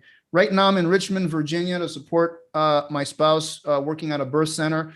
And the cool thing is I'm walking down the streets, I'm like, wow, hardly anybody knows anything about space. It feels weird to be in a place where there's just non-space people. And it just makes me realize, wow, I have a lot of work ahead of me Yeah. to basically enroll these people, you know? So the thing is, I can do a quick talk at a space conference and I might get like 10,000 views, but then I do like a TED thing, which reaches a lot more, 2 million people. So it just underscores that science communication and space need to be performed better if we want the public to be enrolled in what we're trying to do. Yeah, to add on to that, I think the public outreach and education is an important piece of this. I would just caution that it is not the route to political decisions, right? That if you think about that, the grassroots route on this is just it would take a very long time. But I just can't imagine a scenario where people would make political voting decisions on this over, education or the economy or whatever, terrorism or immigration or whatever else happens to be out there, right? But look, I do think it is an important piece of it, if only because they're the eventual users, right? The whole reason we're doing this is because space provides benefits to humanity, right? And helps improve the economy, helps us get to the grocery store on time, and all sorts of other things. And that's why we care so much about the space environment, is because of those benefits. So I do think it's an important piece of it. Let's just not make that our strategy for how we're going to get the politicians to take action. So just to build on both of those comments, because space is so important, our notional mission for the civil space traffic management system was to enhance the safety of space operations and to preserve the space environment, because again, space is so important to our everyday life that we need to pay attention to this. Thank you so much, all of you. We are certainly hoping that this will reach a broader audience, our work here, and inviting you all to give your expert opinions. Really appreciate your time, George, Brian, Moraba. Look forward to having you back. And we will move on to the student spotlight here in a minute, but I think Tim Chrisman managed to make it to a place where he can speak to us. So Tim, why don't you hop on about space traffic management? Yeah, no, I had a question for Moraba about the funding sources for the research. Have insurers talked with you at all about doing the research to help them better understand the risk? No, they want the results that show them how they can make more money, but they don't want to pay for the research to get there. Fair. Booyah, my brother. I'm still eating with breadcrumbs. Yeah. All right. Cheers, folks. Thank you so much. Thank you so much. All right. So yesterday we had our first student spotlight, and today we have a new one. Let's see, Gavin McDermott. He is 17 years old. He's a junior at San Luis Obispo High School, and he is part of their ASB class. And apart from that, he takes physics and computer science courses. He's had an interest in space since he was young, and he's going to give a little presentation today. So Gavin, thank you for joining us. I saw you jump in earlier. Yeah, thank you. You guys able to hear me? Yes. Awesome. All right. I'll go ahead and share my screen. Alrighty. That's showing up just fine on my end. Perfect. All right. Yeah. So I guess I'll start out a little bit about me. So, yep, I'm a junior in high school. I like to spend time playing Minecraft. That's one of my pastimes. I also run track. Really fun. I do hurdles. A weirder hobby, I make mechanical keyboards. Anyway, yeah. So I guess I should probably start off by saying that I'm rather young, right? I'm a student. I'm not the most knowledgeable when it comes to topics, and I'm speaking to people who are very knowledgeable about these topics. I just kind of want to acknowledge my gap in knowledge and kind of just say that outright. But Yeah, I guess I'll kind of start off by saying some of the things that I find really interesting about space, right? One of the bigger things that is more relevant today, right, is the privatization of space, right? The private sector. And it's not only SpaceX and Blue Origin, but those are the two big names out there, right? And I'll admit that I do have a little bit of a bias towards private companies. I think that private companies can operate in ways that are sometimes more efficient than the government, not always, of course. And I just really, I think that the importance of having this private sector is very, it's telling, right? So, SpaceX has been in the news for producing a bunch of rockets, like their Falcon rockets. And that kind of like news coverage, right? It really helps people look at space as something that's going on in the moment, right? And so that's super beneficial. So yeah, but of course, there's always caveats, right? So these are private companies, and at the end of the day, one of their top priorities is to make money, right? And that can come at the cost of the environment or the labor rights or whatever. But just thought that was something I should note. And one of the other really, really interesting things that I've been learning a bit more about with my computer science classes, right? So artificial intelligence, right? Computer sentience, computers that know that they are computers and can operate on their own free will, right? I think that's something that's very dangerous, right? And scary, but can also host a lot of benefits, right? Giving a sentient program power and access to information globally could lead to well-being, right? Of course, there's always the the Terminator outcome, but I think that artificial intelligence will become more relevant for more people, right? It seems that nowadays, if you have a problem in any major field of technology, the solution is just like throw AI at it, right? I think it'll become more useful for more people in the general public, and it'll become better too, right? I'm sure a lot of you guys have heard of Moore's law. It states that computing power, there's a couple different rules, right? They're all different, but the general consensus is that computing power is growing exponentially, and it has since the 70s. With that, more computing power will lead to more powerful sentience, and that's something that I really, really find interesting.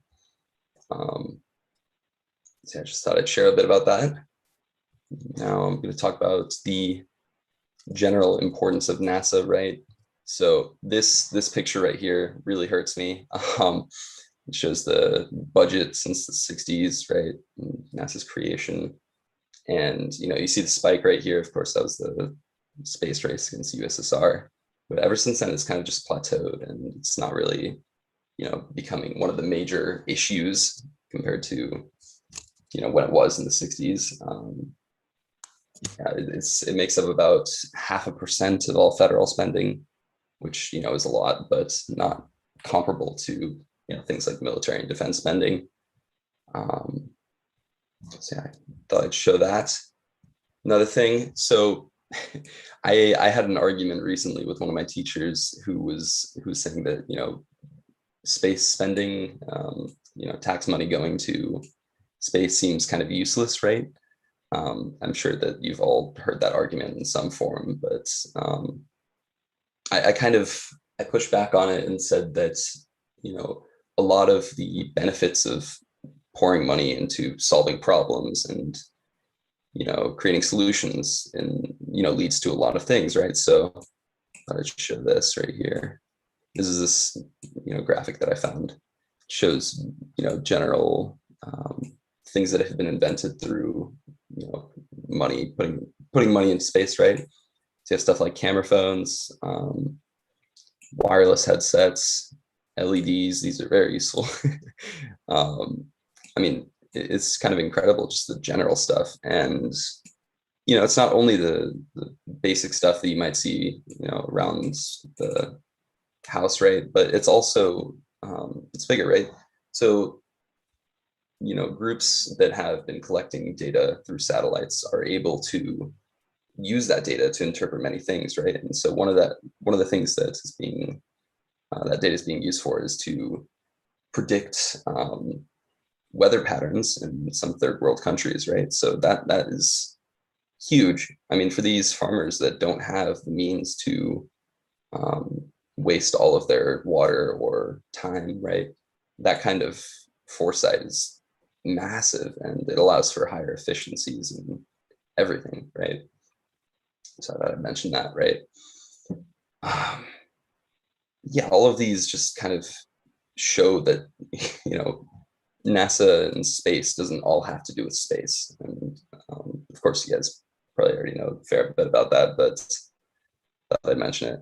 Another other thing, right? Public opinion of space and NASA in general is very, very high. I mean, you only have the average, only 17% of the average person, dislikes space, and most of them supports funding in NASA. But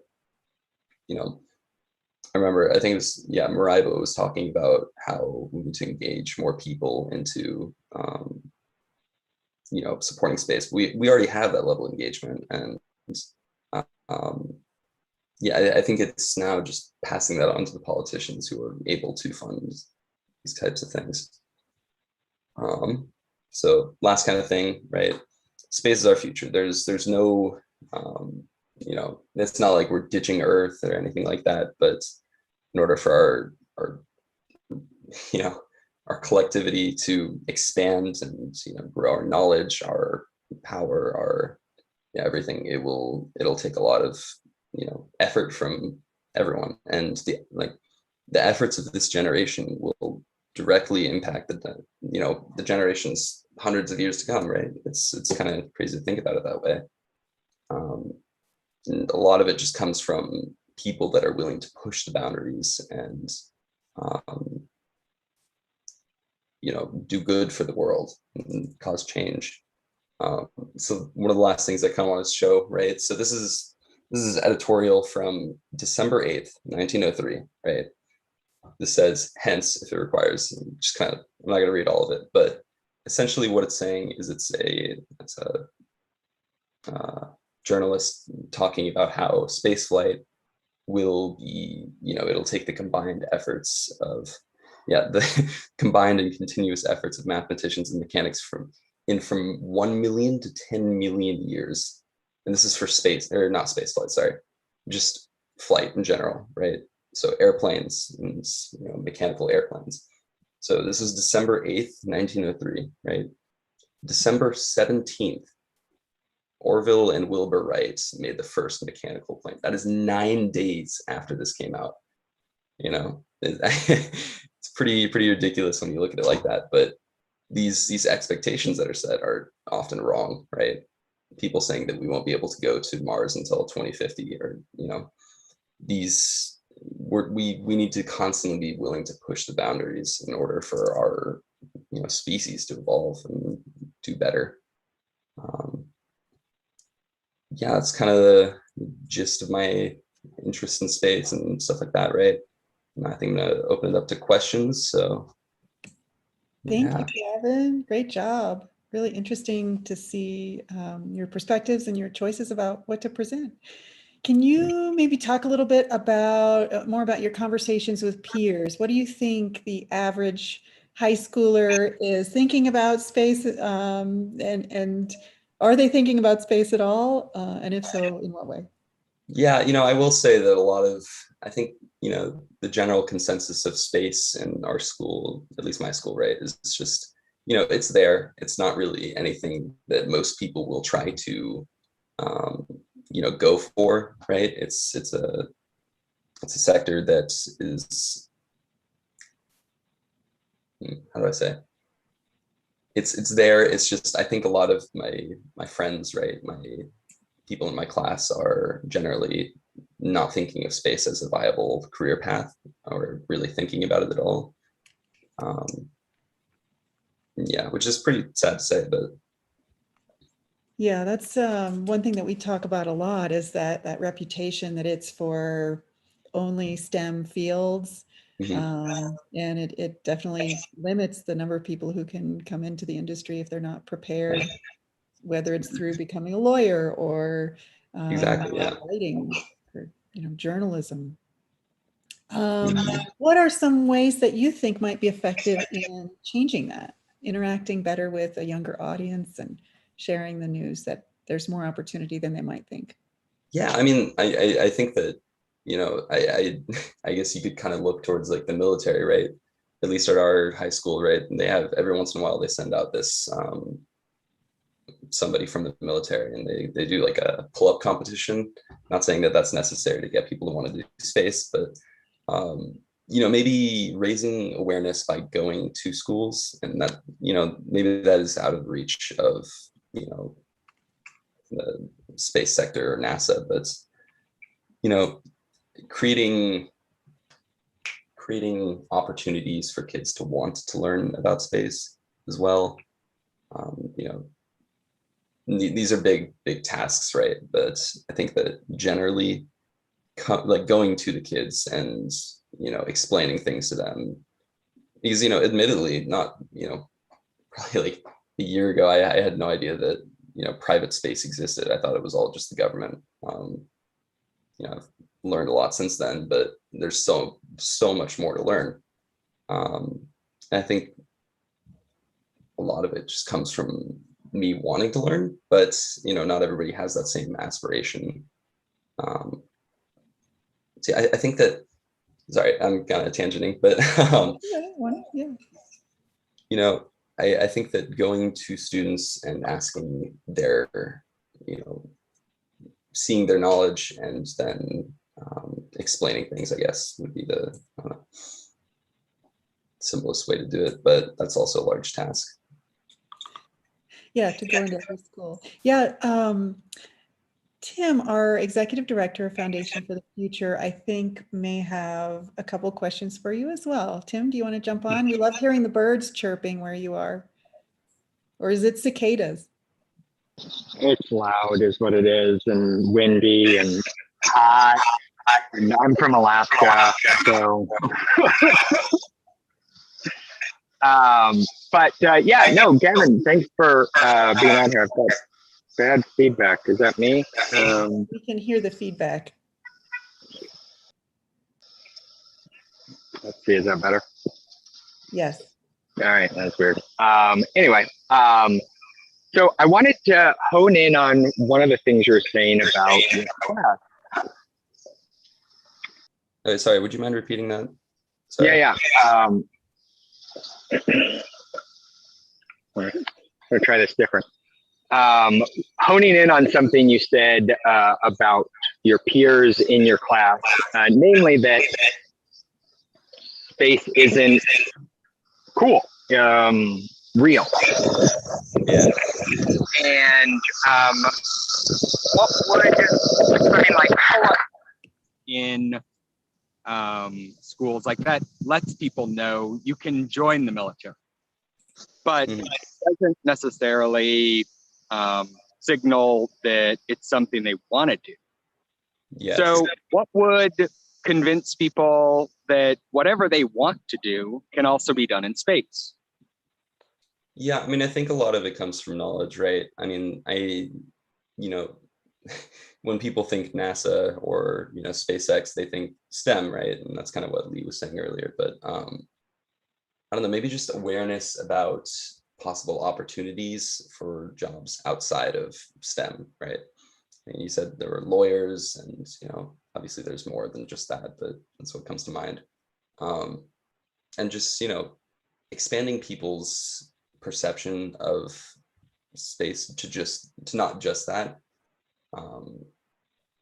through means of social media or presenters, or there's so many options. But yeah, I think one of the main pitfalls of students in my grade are they aren't really thinking about space as anything other than STEM.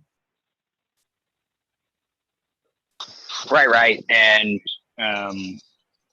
it's not their fault. Like we're, as more of us said earlier, we're an insular community.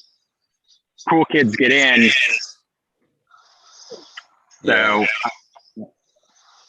No, that's true. I remember. Yeah, he was. Yeah, that was a good talk. All right. Well, that about cuts our time.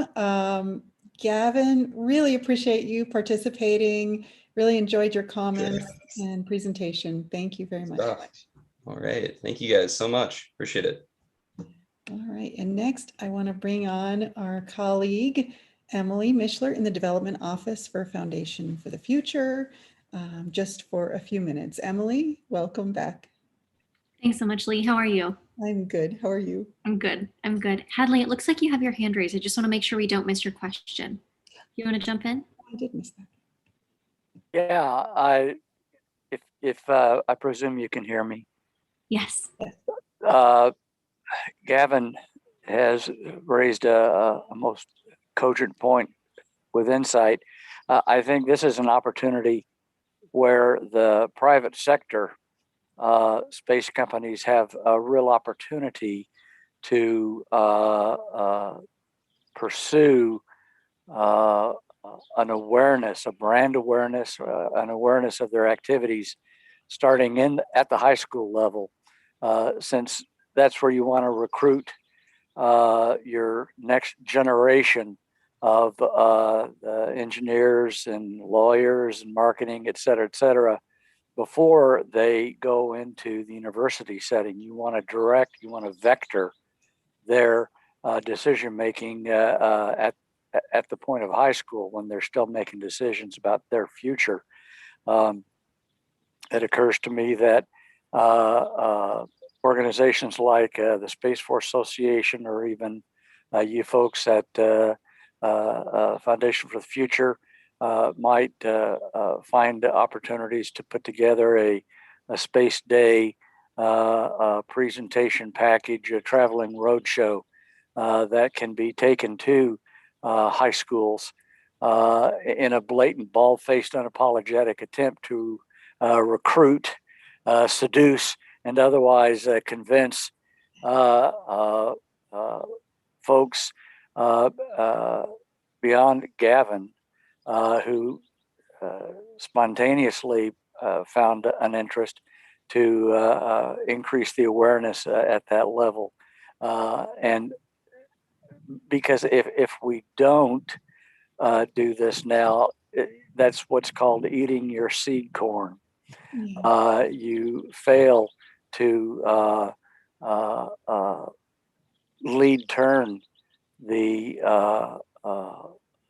opportunity to frankly create more Gavins and to elevate, if you will, Gavin's stature and status within his own social community.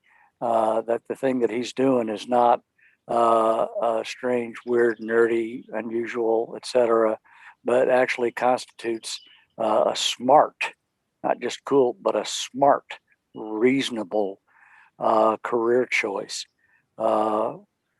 So, I mean, I just want to put a shout out to any SFA folks that may be in on this discussion as well, that somebody needs to sit down and seriously consider how to put together a traveling roadshow specifically with the intent of, frankly, seducing the high school social group to join what I like to think of as the light side of the force, although I'm not adverse to some advantages of the dark side. Over. Mr. Iguana, that was most helpful. Appreciate your comments very much. Yeah, I mean, that was really, yeah. I mean, the idea of, people coming to your school and showing off some cool stuff, or even just, giving out brochures or something like that, that would really stimulate the the masses to want to pursue space. And See, the problem with trying to sell Space Force is you're basically saying, hey, come join the Space Force and spend your life in a dark room buried underground looking at screens, manipulating stuff in space. Whereas the commercial vendors offer a whole spectrum of opportunities that, frankly, the Space Force is not in a position to do right now. That's why I was specifically thinking in terms of the commercial side of things. Yeah, for sure. That's definitely something to think about. Thank you for talking. Yeah. Kevin, did you want to speak up as well for just a minute?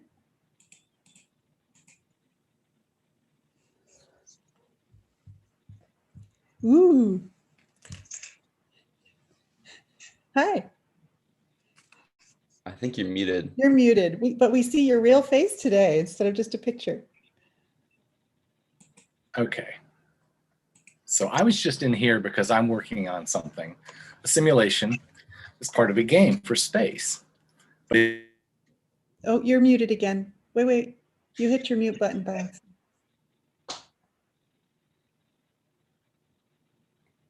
Or was that us? Leo, can you unmute him? Check 1, 2. There you go. There we go. I can hear you now.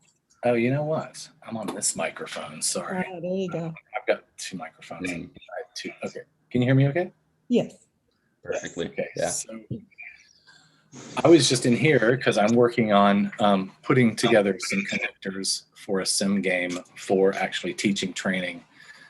Real areas that the Frontier Foundation is working on. It's not related to them, but it's related to the Human Space Program, and there are 16 different task force in this other group that I'm part of. And those task force have to do with basically everything that we do on space. Everything we do on this Earth, we're pretty much going to have to do up there, except for the jobs that will disappear.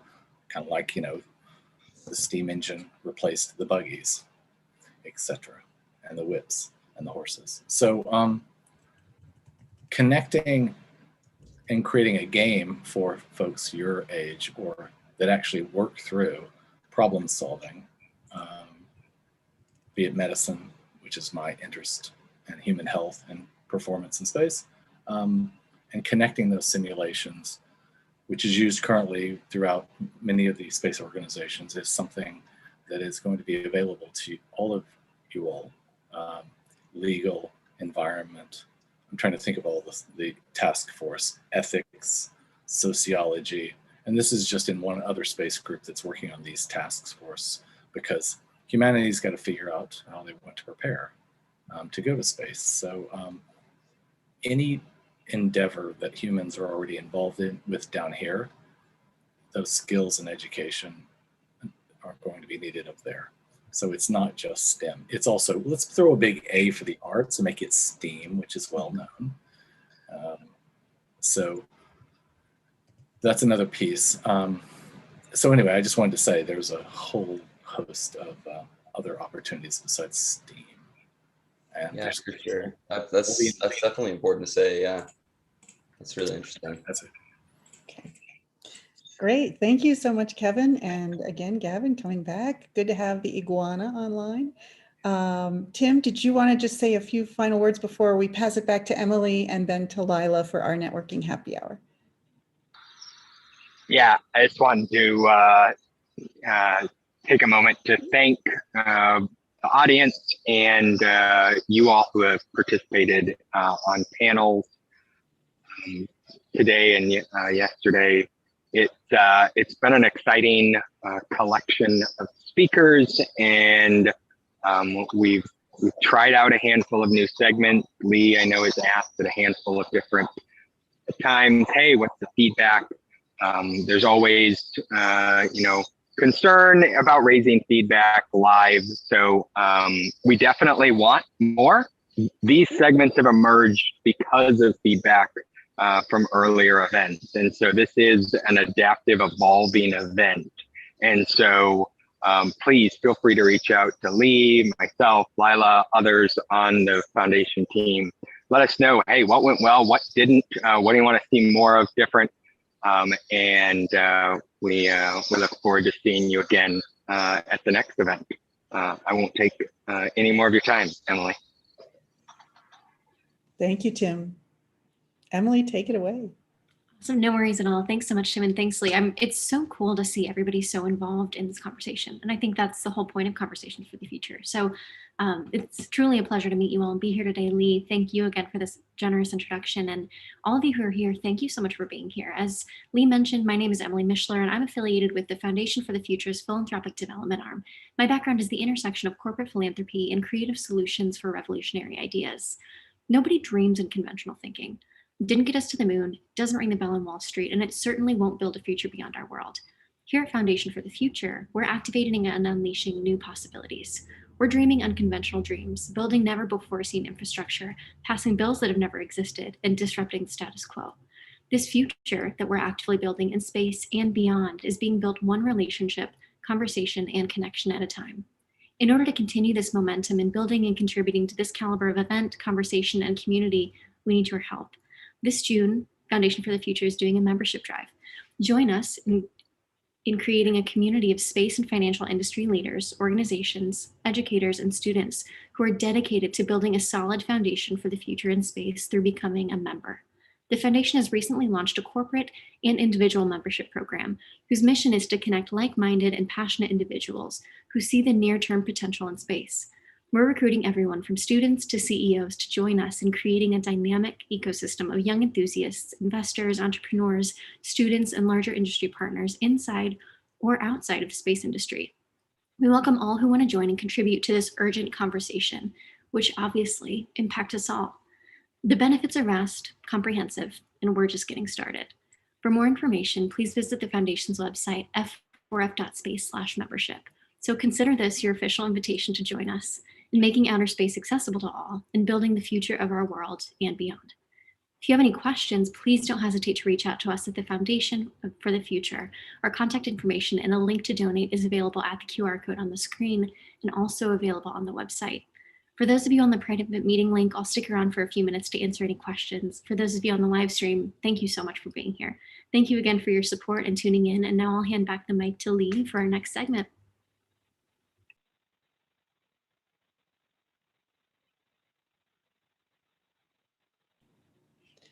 Thank you so much, Emily. It's always delightful to have you on the screen.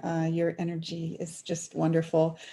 We are so grateful for the support of our corporate and individual members.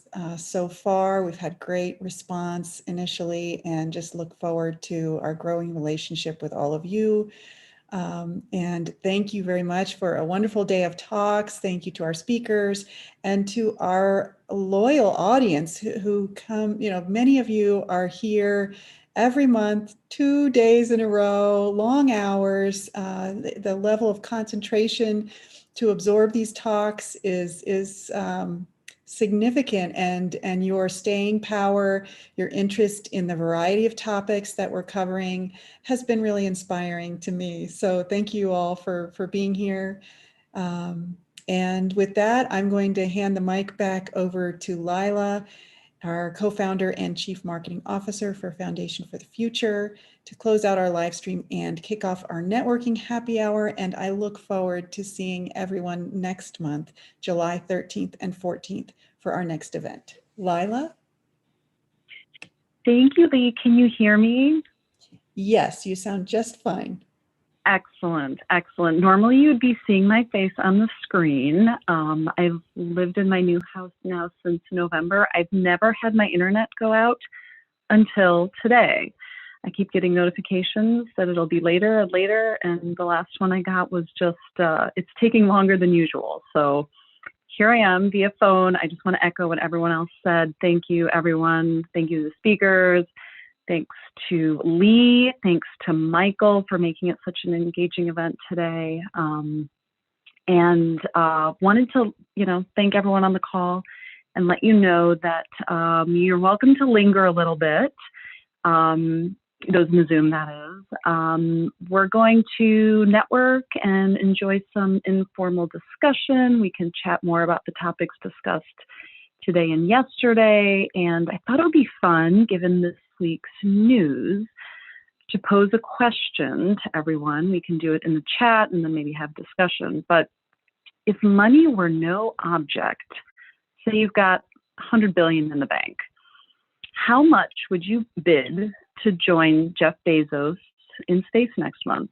I'd also love to hear your why behind it. But before we get into that, I'm just going to give you a quick preview of July's event. Join us July 13th and 14th for Conversations for the Future. The topic will be thriving in space. So that means a lot of things. But to sustain life in the harsh environment that floats just above us, first we need to survive. We need a place to live where we can create a breathable atmosphere, carry or grow rations, and recycle enough resources to extend our presence. But we also want to thrive. What have we learned so far about life in space?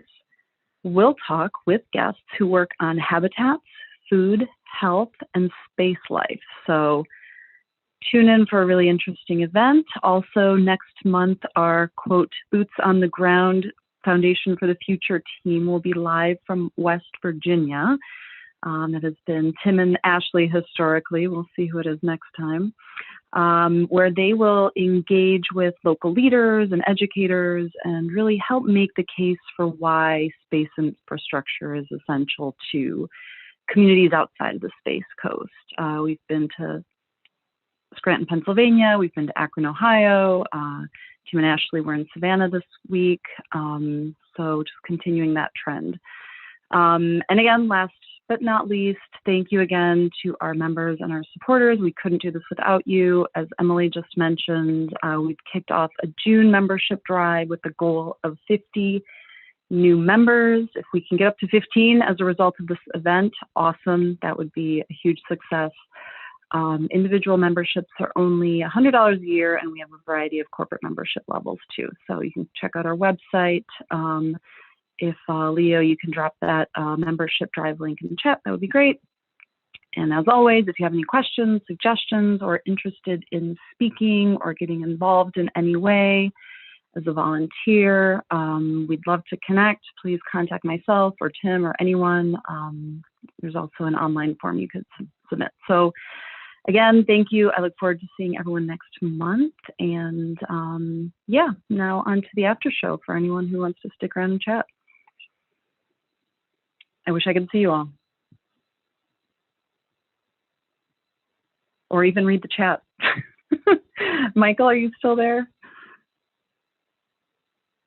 I was on mute. Yes, I'm still Okay. here. Okay. All right. Well, I think Leo, you'll have to unmute everyone.